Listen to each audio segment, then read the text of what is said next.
What's a shadow self, and what does it mean to do shadow work? Negative experiences are part of the human condition. We all experience negative events or situations or circumstances in our lives that influence us to some capacity, right?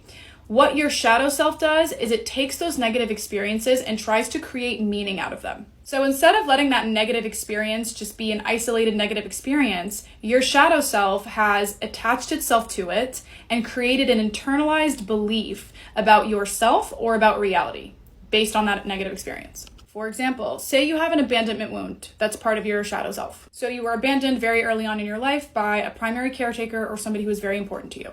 As a result of that experience, your shadow self has internalized the belief that there's something wrong with you, that they left because it was your fault, and that you're not worthy of anybody sticking around. And it's called your shadow self for a reason, right? Because you're not consciously aware of it, but it still follows you around everywhere and impacts everything you do, including the way you perceive reality. And in the context of the abandonment wound, that could show up in a million different ways, right? Maybe you have a lot of anxiety in your relationships because you're always expecting the other person to leave. Maybe you have really poor self-worth because you don't feel like you're enough for people to actually stick around. Regardless of how it shows up, it's toxic, it's unhealthy, and it's ruining your experience of reality. Now, shadow work is taking a flashlight and shining it on your shadow self so you can see all of the unconscious patterns and beliefs that you brought in from previous negative experiences that don't really need to be there. That way, you're not stuck in the past, you're not reliving the same cycle over and over and over, and you can have a much more pleasant and positive experience of life. So that's what your shadow self is, and that's what shadow work is. If you want to actually learn how to do the shadow work, I offer online courses that will teach you how to do that starting from scratch.